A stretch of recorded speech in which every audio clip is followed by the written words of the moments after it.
Welcome back, class. This video is going to discuss how to assemble your still life so that the photograph you take today can be as engaging as possible, meaning that the viewer, the people looking at your artwork, will want to look at the entire artwork and that their eye will move around every space of your paper.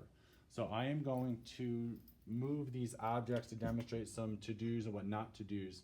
My three objects are: 1, this coffee pot; 2, this old duck; 3, this hand sculpture; 4, this sculpture of this pumpkin that looks like Swiss cheese; and then lastly, this lamp here. So you need at least 5 objects for your composition. These are my 5. Now what you want to do is make sure everything is not too spaced out.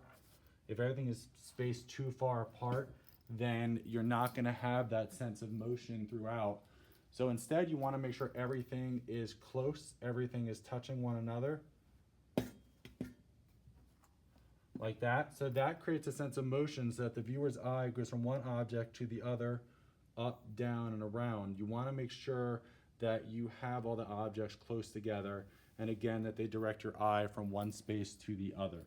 Now, another thing that's neat, if you have an object like this lamp, you could take something like the cord, and I can take this and I can, wrap this around things to even create more of a sense of movement around my objects, just to make it even more interesting. So essentially, you don't want to just randomly place your objects everywhere. You want to actually put some thought behind it. Make sure, again, your objects are touching, they're overlapping. You have, there's a sense of motion that basically directs your eye from one object to the other.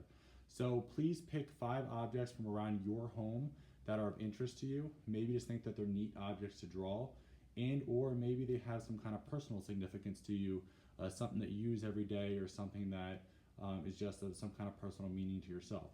So take your 5 objects, arrange them in a way that will show an interesting composition, and when you take your photograph, please make sure that your picture is zoomed in as close to your objects as possible, as I'm trying to do now.